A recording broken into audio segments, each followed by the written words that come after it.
I was halfway through a foot patrol in the Kandahar sector when my comms officer passed me a message. At first, I figured it was orders from HQ, or maybe an update about a delayed supply drop. We were already running low on water, the heat was relentless, and the local informants had gone quiet. But it wasn't anything from the field. It was an email from my father. The subject line read only one word: decision. Inside, there were just two short lines. No greeting, no explanation. Bare, cold, and final. Come home, be your brother's housekeeper, or be removed from the will. I didn't stop moving, not even for a second. I read it once, handed the device back, and said calmly, "Tell comms I am replying." Then I typed a single digit, 2. That was all. No anger, no hesitation, just a choice. After that, I went right back to the desert wind, the dust, the silence. My M4 steady in my hands, my boots crushing against broken ground, my spine straight as ever. No one around me knew I had just been cut out of my own family. No one saw tears because there weren't any. My name is Staff Sergeant Elise Warren, U.S. Army, 12 years in. But before that, I was nothing, at least not where I came from. I grew up in Tennessee, the only girl in a house filled with loud, demanding men. I learned early that being quiet didn't mean being weak, but try explaining that to my father. In his world, if I wasn't cleaning, cooking, or serving, I didn't exist. He believed women belonged at home, close, obedient, silent. My brother, David Golden, was everything I wasn't. The heir, the voice, the future of the Warren name. He took over Dad's construction company at 26. I enlisted at 19. I didn't even get a goodbye, not even a look of approval. My father called my decision an insult, said I chose war over family, said no decent man would ever want a woman in uniform. I didn't argue. I packed my bag and left. For a long time, I thought that silence would last forever, and mostly it did. I tried here and there. Holiday calls that went unanswered, letters that disappeared into nothing, packages returned unopened. Still, I kept serving. Iraq, Qatar, Germany, Afghanistan. 6 deployments, 4 promotions, a Bronze Star, and still not a single call from home. Then came that message: come home, be your brother's maid, or lose everything. It wasn't about money. I didn't need his house or his company. I had my own life, my own career, my own pride. But the way he said it, the expectation that I would still obey, that I would kneel before my brother like I was nothing, that's what burned. Because I remembered everything. I remembered how David used to pull my braids and laugh when I cried, how he drained my college savings and blamed it on a bank mistake, how at our mother's funeral he stood beside Dad and blocked me out of the family photo. I remembered his words clearly: military doesn't count as family. And standing there in the dry heat of Kandahar, it all became clear. They never expected me to choose myself. They expected obedience, shame, submission. They expected me to crawl back. So I chose 2, and I kept walking. That night, we lost a good man. PFC Marlowe stepped on an IED during the sweep. I helped carry what was left of him, helped write the letter to his wife, held his dog tags in my hand until my fingers went numb, and all I could think was, this is what family looks like. We protect each other, we bleed together, we carry the weight, and we never tell each other we're only worth something if we obey. Later, I sat under the stars with my rifle across my knees. My thoughts drifted back to the house I grew up in, to Mama, the way she used to sneak me peanut butter sandwiches when I refused dinner, the quiet apologies she whispered when no one else could hear. She was gone too soon. After that, it was just me and them. They were louder, but I listened better, and I remembered everything. The next morning, I folded my cot and reported for duty like nothing had changed, because, honestly, nothing had. They had just finally said it out loud. I didn't matter to them. I never had. I was expendable. But soldiers like me don't break when we're abandoned. We rebuild, and by the time my final deployment orders came in, I had already started laying the foundation. My father didn't always hate me. At least I don't think he did. But he loved control more than anything else. In our house, everything had rules. Shoes lined up, voices low, answers short and respectful. David could do no wrong. He crashed trucks, lied through his teeth, and still got forgiven.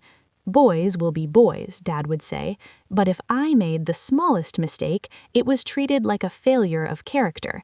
By the time I was 10, I understood the difference. David was loved. I was tolerated. Mama tried to protect me. She left notes in my lunchbox. "I'm proud of you," written in neat handwriting. She hummed softly while she worked, her hands always smelling like soap and lavender. When Dad lost his temper, she would stand between us. She couldn't stop the words, but she softened the damage. When she died, everything changed. No one stood in that hallway anymore. Dad grew quieter, harder. David stepped into his place like he'd been waiting for it, and I disappeared even more. A week after the funeral, I told my father I was enlisting. He looked at me like I had betrayed him, like I had insulted everything he believed in. I didn't argue. I just left. The day I walked out, he handed David the keys to the truck. Then he gave me $20, said it was for gas. The bus station was 15 miles away. I walked half of it. I never looked back. Basic training was the first place I felt seen, the first place someone called me ma'am with sarcasm, the first place I mattered because of what I could do, not because of who I was related to. I wrote home a few times, never got a reply. Once, David sent a birthday card. It said, "Congrats, don't die." I kept it, not because it was kind, but because it proved they hadn't forgotten I existed. Over the years, I built a life, quiet, controlled, focused, but they were still watching. Even without speaking, they knew. When Mama died, she left a small account in both our names. It kept a thin thread between us, and David, now handling the finances, saw every deposit, every bonus. He knew I was doing well. That's when the ultimatum came. It wasn't about inheritance. It was about control. They wanted to see if I would still fall in line, if Elise Warren could still be managed. They didn't understand what I had learned. Silence doesn't mean surrender. Distance doesn't erase memory. After I sent my reply, I blocked my father's email, removed the family contact, and told my CO I was staying in. Another deployment, another year. If I didn't have a family waiting, then I would serve the one that never abandoned me. It's strange what memories come back when you're far from everything. I remembered bringing home a perfect test score once, proud, hopeful. The same day David got suspended. He got rewarded, I got ignored. One night, my bunkmate Janie asked if I ever wanted kids. I laughed, not because it was funny, but because I didn't know what I would pass down. Maybe someday, I said, but I'd have to unlearn a lot first. Weeks later, another message came, this time from a lawyer. Short, formal. I had been removed from the will, not even listed as a child anymore. It should have hurt, but it didn't. You can't lose what was never yours. So I kept serving, kept moving forward, because one day I knew I would go back. Not for them, not for revenge, for something else. War strips everything down. Out in Helmand, nothing is certain, not even tomorrow. But even there, I preferred the chaos over the cold emptiness of home. After that, I focused harder. I wasn't proving anything anymore. I was just making sure my life meant something. I stayed longer, took harder assignments, led missions, saved lives. And when my time finally came to leave, it wasn't by choice. A roadside ambush ended it. Shrapnel tore through my thigh. Not fatal, but enough to send me home. Just like that, it was over. A medal, a flag, a ticket back to Tennessee. I didn't tell anyone. I didn't expect anything. The first night back felt unreal, too quiet, too clean. I drove without direction, slept in a parking lot. The silence was heavier than any battlefield. Eventually, I went back to the old neighborhood. I didn't plan to stop, just to look. The house was still there, the same but different. Something felt wrong. And then I saw him, sitting on the curb, worn down, broken, invisible. My father. It took me a moment to recognize him, the man who erased me, who chose my brother, who cast me out, now sitting there with nothing. I watched from across the street. He didn't see me. No one did. He was already forgotten. I should have felt something, satisfaction, anger, anything. Instead, I remembered who he used to be. I took a blanket from my trunk and walked over. He held out his cup. I didn't put money in it. I placed the blanket over his shoulders. He looked up. Shock. Shame. "Elise," he whispered. I said nothing. I walked away. Because it wasn't about punishment. It was about truth. And the truth was simple. I still had something he never gave me. Mercy. Later that night, lying awake, one thought stayed with me. I chose too, but he chose worse. The next morning, I went to the courthouse. I needed facts, not rumors, not guesses. The truth. The clerk, Loretta, recognized my name, said she never thought she'd meet the daughter who was erased. Turns out David had moved fast, took control, used legal power to take everything, signed documents while my father was weak, vulnerable. Fraud, clean and quiet. I left with proof in my hands. I rented a small cabin outside town, quiet, isolated, safe. On the third day, I went back for him. Same curb, same silence. "I won't ask for money," he said. "I'm not offering any," I replied. We sat together for a while. No need for introductions. I told him I had a place, a bed, nothing more. He came with me. At the cabin, he looked like a stranger in his own life. I gave him food, warmth, silence. He made mistakes, he said. I didn't answer, but I refilled his bowl. Because forgiveness isn't always spoken. Sometimes it's just done. Over time, I gathered everything. Documents, records, proof. Quietly building something stronger than anger. He asked if I would expose David. I said yes. Not loudly, not violently, just truth. Because I didn't need revenge that screamed. I needed the kind that stayed quiet, the kind that waits, the kind that doesn't miss. And I made myself a promise. I wouldn't destroy everything. I would let the truth do it for me. Forgiveness, I learned, isn't about forgetting. It's about choosing what no longer controls you. And I forgave him not because he deserved it, but because I was done carrying the weight. Still, that didn't mean I forgot what David had done. No.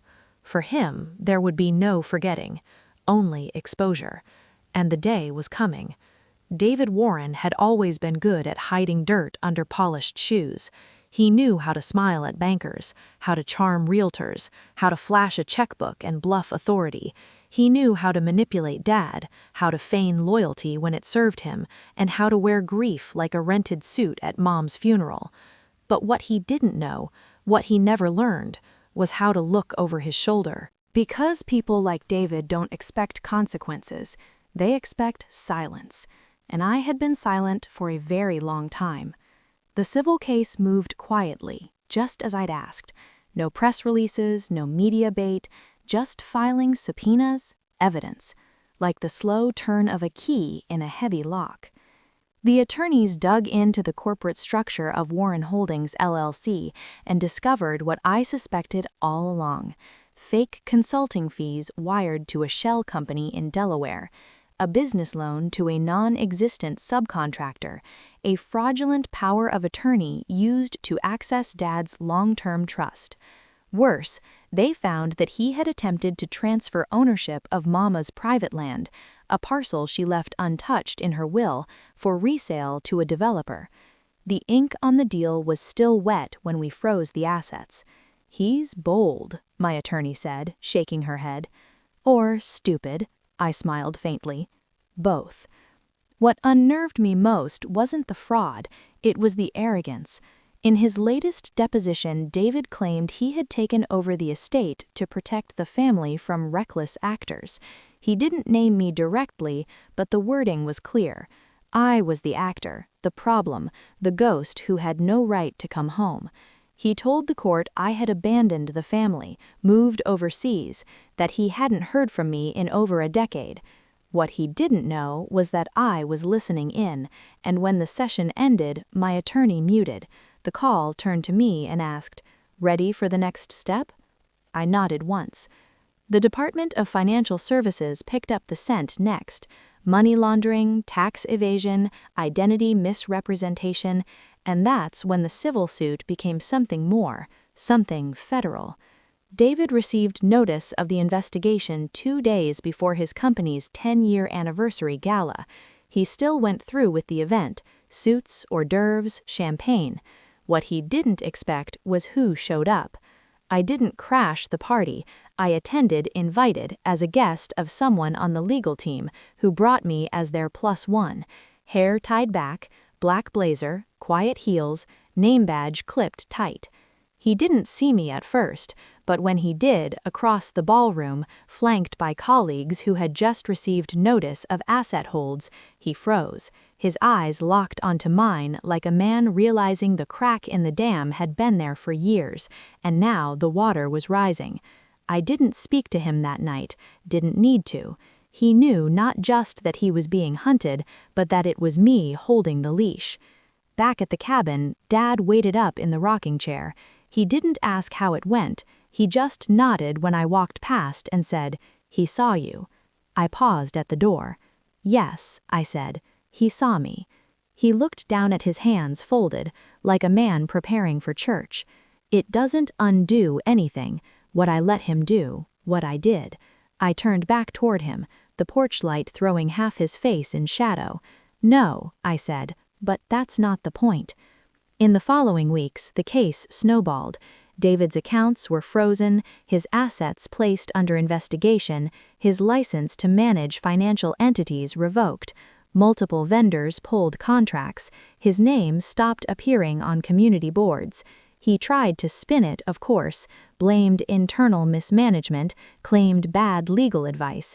He even staged a press interview with a local news channel declaring he was the victim of a family vendetta. I didn't respond. I didn't need to. Truth has gravity, and by then, the weight was dragging him down. Dad received a letter from David shortly after that interview. I watched him open it at the kitchen table.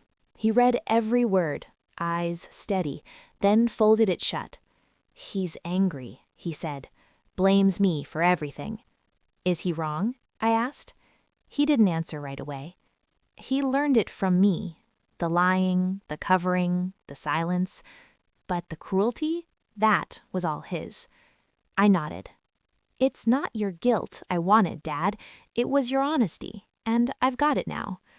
The day of the hearing came in early fall. A soft Tennessee morning fog curled around the hills like smoke. I sat in the back of the courtroom, plain clothes, silent. David entered with his lawyer, flushed, his jaw clenched. He didn't look at me, but I looked at him, and I didn't feel hate. I felt nothing.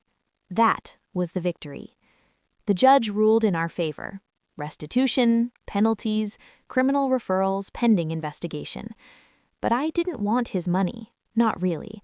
So I donated everything the court awarded me to the Veteran Legal Aid Fund and the local shelter that took Dad in when he was homeless. Let the world know what the erased daughter chose to do with her revenge. Not break him, just end the lie. On the ride home, Dad sat quiet in the passenger seat. The trees blurred past the window, golden and red. "He'll never forgive you," he said. "He doesn't have to," I replied. He was quiet for a long time, then finally whispered, "But I do." And for once, that was enough. The storm didn't come with thunder. It came with silence. No handcuffs, no camera crews, just slow, methodical collapse. By the end of that autumn, David's name had been scrubbed from his own company. He was no longer a board member, no longer welcome at the bank that once gave him lines of credit without question. His once loyal employees quietly distanced themselves. Even the developer he sold Mama's land to backed out once they learned how he'd acquired the deed. He didn't lose everything in a blaze, he lost it in layers. And the last thing to go was his voice. The voice that once barked orders, that mocked me in front of dinner guests, that called me the soldier girl with no future. Now, no one listened when he spoke. And for a man like David Warren, that was the harshest sentence of all. I didn't attend the final hearing in person. I watched it online, at home, sitting beside my father. He was wrapped in his flannel coat, a mug of tea in his hand. The screen flickered as the judge read the final orders: permanent injunctions, restitution, future charges to be determined by the district attorney. David sat with a stiff jaw, like a man who still couldn't believe the mirror had cracked. And when the gavel struck, my father whispered, "That's the sound I never gave you, the sound of justice." I didn't answer right away. I just reached over and laid my hand on his. He didn't flinch this time. We didn't celebrate, not really. No parties, no loud declarations. Instead, we spent that evening working in the small garden he'd planted weeks earlier. Just tomatoes, beans, and a stubborn patch of carrots. He knelt in the dirt, slow and careful, like every seed was something holy. "Mama would have liked this," he said softly. "She always wanted to grow something that didn't need pruning." "She would have liked you today," I replied. He looked at me, then eyes wet, but not from sadness. "And you?" he asked. "I'm still deciding," I said with a half smile. The next spring, I got a letter in the mail from the Department of Veteran Affairs. It confirmed something I hadn't asked for: a Medal of Merit recommendation quietly submitted by my old CO, recognizing not just battlefield performance, but post-service community reintegration and family rehabilitation. Family rehabilitation. The phrase made me laugh. I wasn't trying to fix anyone. I was just trying to live in the truth. And sometimes the truth is ugly. Sometimes it's covered in dust, stained with silence, worn thin by years of pretending everything's fine. But truth, unlike lies, doesn't rot. It waits. And when it's ready, it rises. A month later, I received another envelope, this one from a local community board. They were asking me to speak at a Veterans Day event. Just a few words, the letter said, about service, about sacrifice, about home. I wasn't sure I had anything to say about home, but I knew something about sacrifice. And I knew a lot about silence. The day of the event, I wore a black dress, my bronze star pinned at the collar. The crowd was small, mostly older folks, a few young soldiers, some tired-looking parents with photos of sons or daughters in uniform. When it was my turn to speak, I stood at the podium, cleared my throat, and said, "My name is Elise Warren. I served 12 years in the U.S. Army, but I didn't learn about courage on the battlefield. I learned it when I came home, when I chose silence over screaming, truth over pride, mercy over revenge, and when I realized sometimes the most honorable thing you can do is forgive what the world told you to destroy." There was no applause at first, just stillness. Then someone stood, then another, in the room filled with quiet clapping, the kind that doesn't demand attention, just respect. That night, I returned to the cabin and found my father asleep on the porch, the old blanket around his shoulders, a soft snore rising and falling like wind through leaves. I didn't wake him. I just sat beside him, stared at the stars, and listened. No noise, no drama, no more wars to fight, just peace. They say betrayal costs more than loyalty. They're right. But forgiveness is the one thing they can't buy, can't fake, and can't take from you once you give it. And as for me, I didn't come back to burn bridges. I came back to show I could rebuild without needing theirs. If you've ever been the one left out, cut off, counted down, if you've ever been told to pick between your dignity and their approval, choose yourself. You might lose the will, but you'll gain your voice, and that is worth everything.